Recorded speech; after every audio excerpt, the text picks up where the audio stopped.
주 영상 강의 시작하겠습니다. 이번 주에는 우리가 알고리즘의 복잡도하고 그다음에 그 순환 알고리즘 그리고 트리의 개요까지를 살펴보려고 하는데요. 먼저 알고리즘 복잡도 분석에 대해서 살펴보겠습니다. 알고리즘의 성능을 분석하는 것에 우리는 관심을 많이 가지고 있죠. 프로그램이라고 하는 것이 어쨌든 그 컴퓨터가 아무리 빨리 동작을 하더라도 어떤 일을 수행하는 데 있어서 시간이 걸리느냐가 우리의 큰 관심사입니다. 그랬을 때 성능 분석은 수행 시간을 측정하는 방법이 있겠죠. 어떤 프로그램이 두 개가 있다면 두 개의 알고리즘에 대해서 프로그램을 만들어 가지고 동일한 환경에서 수행 시간을 측정해 보면 어느 알고리즘이 더 좋은지 알 수가 있을 거예요. 그렇지만 그런 방법으로는 이제 우리가 상당히 번거로운 일이고 일단 구현을 해봐야만 아는 문제이기 때문에 알고리즘의 복잡도 분석을 구현하지 않고 뭔가 분석을 통해서 코드나 알고리즘에 대한 분석을 통해서 어, 복잡도를 분석해낼 수 있는 방법이 있느냐에 많은 사람들이 관심을 가지고 있습니다. 그래서 우리가 그 어떤 프로그램 두 개가 있을 때 동일한 일을 하는 데 있어서 효율성이라고 하는 것이 왜 중요한가를 생각을 해보면은요. 프로그램 두 개가 그 데이터의 개수가 6일 때는 비슷한 시간이 걸렸어요. 큰 문제가 없었는데 데이터의 개수가 100이 되니까 이게 엄청난 차이를 보이더라. 하나는 만초가 걸리고 하나는 어, 어마무시하게 많은 시간이 걸리더라. 이렇게 생각을 해봅시다. 그러면 우리는 당연히 프로그램 B를 쓰면 안 되겠죠. 그죠? A를 써야 될 텐데 이런 일이 발생할지 아닐지를 우리가 알고리즘 단계에서도 알고 싶은 거죠. 미리 짜서 시간을 돌려보는 방식으로는 상당히 번거롭고 이미 다 짰어야 되는 거니까 그거를 이제 이렇게 시간 측정을 할 수가 있습니다. 예를 들어서 클락이라고 하는 걸 이용해서 내가 실행시킨 시작 시간과 끝난 시간을 계산해 가지고 그것을 우리가 빼기를 해보면 얼마만큼의 많은 시간이 걸렸느냐를 알 수가 있는 거죠. 그렇게 할 수 있는 방법이 있는데 우리는 그것보다는 측정을 이런 식으로 할 수가 있을 텐데요. 그것보다는 복잡도 분석이라는 걸 하고 싶습니다. 이거는 뭐냐 하면 알고리즘을 이루고 있는 연산들이 몇 번이나 수행되는지를 한번 분석을 해보자라는 거죠. 코드를 보고 분석을 해보자라는 것이 복잡도 분석이 되겠습니다. 예를 들어서 여기서 지금 우리가 라지스트에 값을 한번 넣고 그리고 나서 지금 n-2번을 돌면서 어, if를 비교를 n-2번 하겠죠. 그죠? 그리고 그게 클 때만 라지스트를 바꾸니까 이거는 몇 번 할지 우리가 알 수가 없어요. 그죠? 그런 상태에서 이 알고리즘을 우리가 몇 번이나 실행될지, 각 문장이 몇 번이나 실행될지 분석해 본다라고 하면 방금 우리가 했던 것처럼 if문의 비교는 n-2번, n-1번 그리고 여기에 then에 해당하는 문장은 몇 번일지 모르겠다. 이렇게 우리가 할 수가 있는데요. 이런 식의 분석을 하는 방법을 이제 복잡도 분석이라고 합니다. 그래서 복잡도 분석은 두 가지가 있어요. 시간 복잡도. 이게 얼마나 계산 시간이 걸릴 것인가를 분석하는 방법과 그 다음에 공간 복잡도, 메모리를 얼마나 차지할 것인가를 분석하는 방법이 있습니다. 메모리는 우리가 보면 쉽게 알 수 있겠죠. 그죠? 그런데 시간 복잡도는 알고리즘이 얼마만큼의 연산을 계산을 할 건지, 반복할 건지, 몇 번이나 돌 건지, 이런 거를 계산하는 것은 생각보다 어려운 일인 거죠. 그래서 우리가 입력의 개수를 또 고려해야 됩니다. 입력이 n개일 때 어떤 알고리즘은 3n 플러스 2번을 돌고 어떤 알고리즘은 5n 제곱번 더하기 6번 돌더라.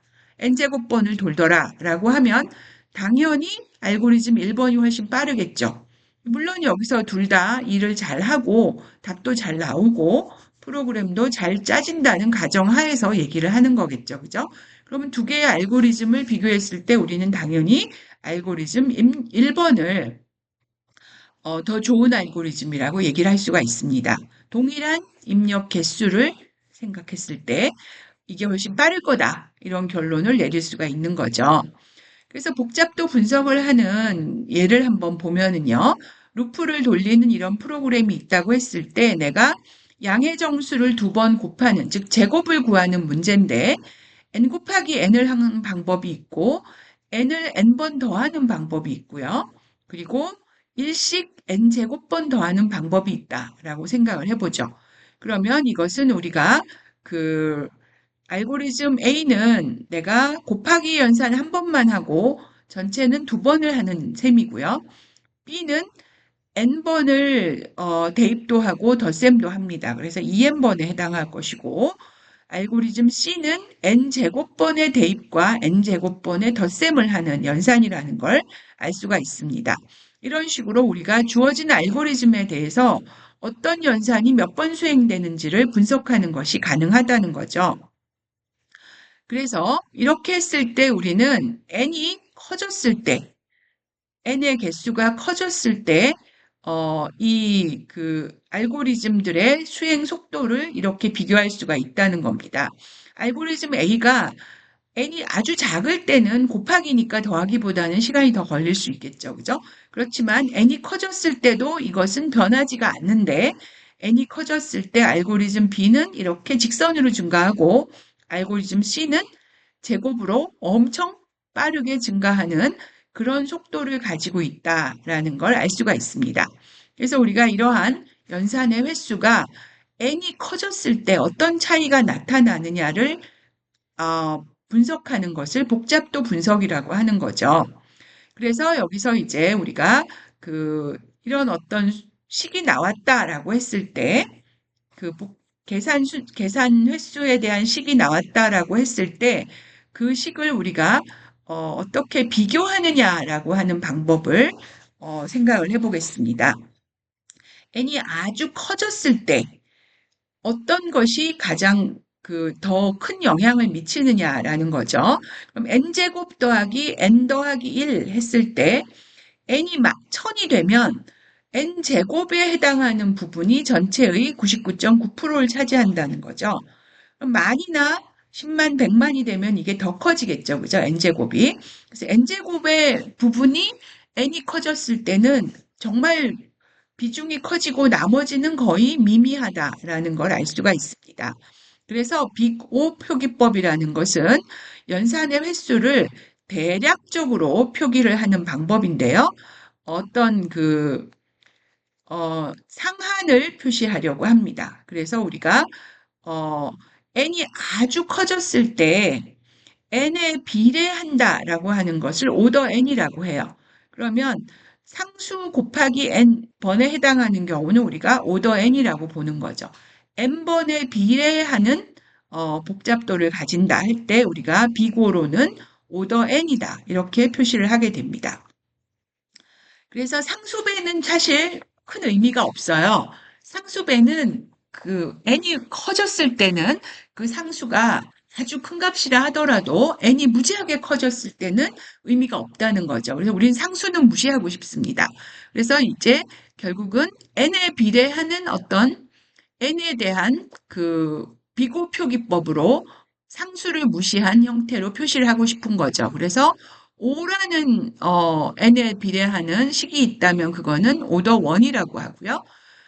2n 더하기 1은 오더 n, 3n 제곱 더하기 100은 오더 n 제곱, 그리고 5 곱하기 2의 n승이라고 하는 항이 있고, 그리고 여기에 n제곱항이 있다면 2의 n승이 훨씬 더 크다는 거죠. n이 커졌을 때.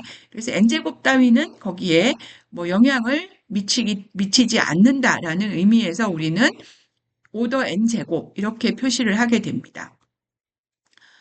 그랬을 때 이제 우리가 몇 가지 중요한 비고에 해당하는 복잡도 단위를 보면은요.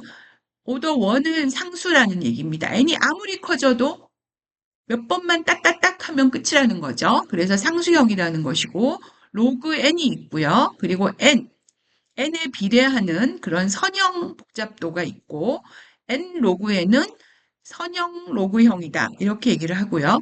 n제곱, n세제곱, 그리고 나면 2의 n제곱, 2의 n제곱에 해당하는 그런 경우가 있을 것이고 그리고 n 팩토리얼형이 있을 수 있다라는 거죠. 그렇게 이렇게 다양한 비교 표기법이 있을 수 있는데 이런 각각의 그 비고에 해당하는 값들이 우리가 n이 커졌을 때 어떻게 달라지나 한번 보면은요. 처음에는 별 차이가 없죠. 1, 2, 4에서는 별 차이가 없는데 8이 되면 이제 n제곱이 커지고 그리고 n 팩토리얼이 엄청 커지는 걸 알 수가 있습니다. n이 16만 돼도 벌써 n제곱이 훨씬 커지고요. 그리고 n 팩토리얼은 무지무지하게 커지는 걸 알 수가 있죠. 이런 식으로 n이 조금만 커져도 n2의 n제곱은 훨씬 더 빨리 증가하고 그리고 n 팩토리얼은 그것보다 무시무시하게 더 빨리 증가한다라는 것을 알 수가 있습니다. 그리고 로그 n은 n이 커져도 거의 별 변화가 없죠. 그죠? 그리고 상수형은 오더 1은 그대로 똑같은 값을 아무리 n이 커져도 같은 값을 가진다라는 얘기고요. 오더 n은 이제 그 n에 비례하는 값으로 값이 커진다라는 걸 볼 수가 있습니다. 그래서 이걸 그래프로 표시를 해보면 이런 식이 되는 거죠. 오더 1은 일정한 값으로 n이 아무리 커져도 똑같은 값을 가지고요. 오더 n은 선형으로 비례하는 직선이 나타날 것이고 로그 n은 n이 커지면 상당히 작아집니다. 그리고 n제곱, n세제곱 있고 2의 n제곱은 어마어마한 기울기로 빨라진다라고 하는 걸 알 수가 있죠. 그래서 n이 조금만 커져도 n제곱은 무시무시하게 커지는 그런 값이라는 겁니다. 그래서 우리가 연결 리스트에서 삽입 복잡도를 비교했던 예를 한번 생각을 해보면요. 연결 리스트에서 노드가 n개일 때 삽입은 인서트 소트를 하면 어떻게 될까요?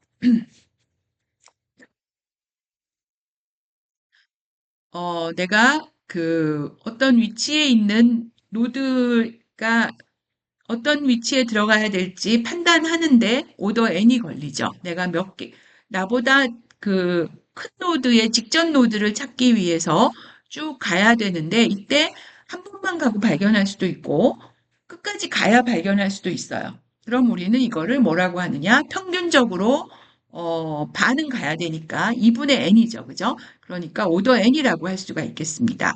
그래서 이런 식으로 내가 차례로 앞에서부터 쫙 가서 삽입, 해당하는 위치에 쫙 가서 삽입, 이런 식으로 정렬된 방식으로 삽입하는 걸 생각하면 n번을 인서트 소트를 해야 되니까 정렬할 때 우리는 n제곱번이 필요하다는 걸 알 수가 있죠.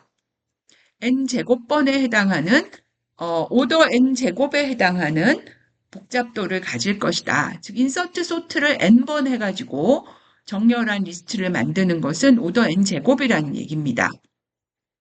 그런데 우리가 이제 두 개의 리스트를 합치는 폴리애드나 머지 방식은 두 개의 리스트가 있으면 n개와 m개의 리스트가 있을 때 차례로 한 칸씩 한 칸씩 전진하면서 끝에 가면 끝나는 거죠. 그죠? 그래서 n 더하기 n번 만에 끝나게 되는 이런 형태라고 볼 수가 있겠습니다. 근데 우리가 n 더하기 m은 어쨌든 전체 노드의 개수를 n이라고 볼 수가 있으니까요. 그걸 오더 n이라고 이야기를 할 수가 있는 거죠. 그래서 인서트 소트 방식은 오더 n 제곱번에 해당하는 복잡도를 가진다. 즉 n이 커지면 n 제곱만큼의 그 기울기로 속도가 느려지는 거죠. 그렇죠? 걸리는 시간이 길어지니까 그만큼 그 속도는 느려진다. 이렇게 얘기할 수가 있고 폴리애드나 머지 방식은 n이 커져도 오더 n이니까 그것에 비례하는 정도로 어, 느려질 거다. 이렇게 이야기할 수가 있겠습니다. 그래서 연결 리스트 삽입에 인서트 소트로 내가 n번을 하는 방식은 좋은 방법이 아닌 거죠. 그렇죠? 우리가 그 정렬되어 있는 리스트 두 개라는 걸 안다면 당연히 그때는 머지 방식을 써서 하는 것이 맞다. 이렇게 얘기할 수 있겠습니다.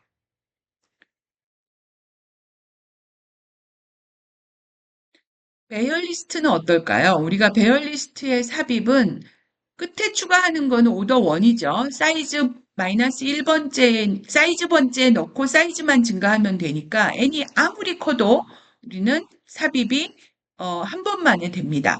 그렇지만 어떤 특정 위치에 추가하기 위해서는 뭐가 필요하냐 하면 밀어야 되죠. 그렇죠? 그 위치로부터 끝까지를 한 칸씩 밀어줘야 되는데 그 위치가 앞이 될지 뒤가 될지 중간이 될지 우리는 모르죠. 그러니까 이 경우에도 평균 2분의 n이니까 오더 n입니다. 그래서 내가 오더 n번을 해야 삽입을 할 수가 있으니까 만약에 삽입을 내가 n번 계속 반복한다면 오더 nm이 되는 거죠. 여기서 n도 크고 m도 크다. 그러면 이건 이제 n제곱번에 대응하는 그런 복잡도라고 할 수가 있겠습니다. 삭제도 역시 오더 n이죠. 그쵸? 우리가 밀어야 되니까 그만큼 미는데 오더 n이 든다라고 할 수 있겠습니다.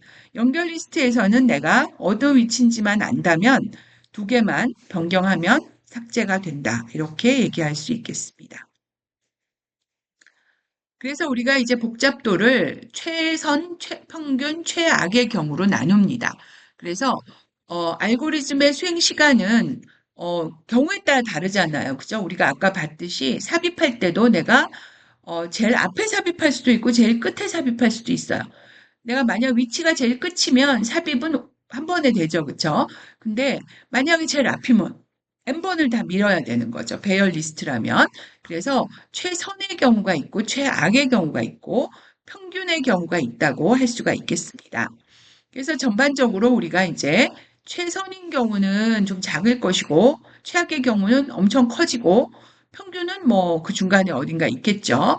그런데 우리가 예를 들어서 순차 탐색으로 배열해서 어떤 값을 찾고자 한다면 제일 앞에 있으면 오더 1이죠. 최선의 경우고 최악의 경우는 제일 끝에 있어요. 그러면 오더 n이에요.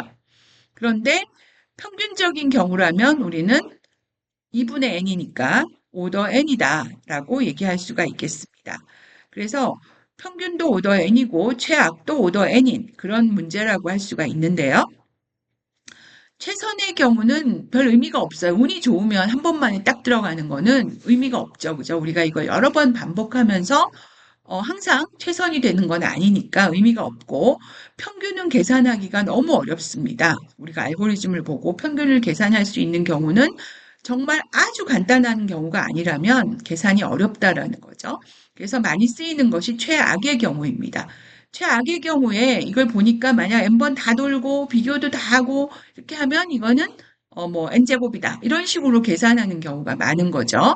근데 그렇게 최악의 경우를 분석하는 것이 우리가 계산하기가 쉬울 뿐만 아니라 정말 크리티컬한 경우에 뭐 최악의 상황이 발생했을 때도 그 시간은 보장된다라고 하는 어떤 그 보장의 개념이 있는 겁니다. 그래서 우리가 아주 중요한 그런 업무에서는 예를 들어서 게임 뭐 렉이 생기면 안 되잖아요. 그죠? 총을 쐈는데 렉이 생겨서 안 죽어 뭐 이러면 안 되니까 로보틱스나 이런 중요한 업무에서는 우리가 최악의 경우가 더 의미를 가지게 된다는 거죠. 그래서 성능과 복잡도에서는 우리가 알고리즘은 데이터가 아주 많아질 때 성능이 매우 중요해지는데 그 알고리즘을 보고 성능을 예측하는 방법을 복잡도 분석이라고 하고요. 그중에 비고표기법은 최악의 경우에 수행 시간을 분석해서 표기하는 방법을 우리가 비고표기법이라고 합니다. 그래서 비고표기법으로 두 알고리즘을 비교했을 때 데이터가 많아지면, 즉 n이 커졌을 때 속도가 오더 n이냐, 오더 n 로그 n이냐, 오더 n 제곱이냐, 뭐 이런 식으로 우리가 계산을 할 수가 있게 되는 거고요. 그렇게 되면 이거는 빠른 알고리즘이구나. 이거는 느린 알고리즘이구나. 이걸 판단할 수가 있게 되는 거죠. 즉 좋은 알고리즘이란 당연히 빠른 알고리즘을 얘기하겠죠. 그래서 어떤 알고리즘이 더 좋은지를 판별할 수 있는 그런 방법이라고 할 수가 있겠습니다. 네, 그럼 여기까지 해서 복잡도에 대한 설명을 마치겠습니다.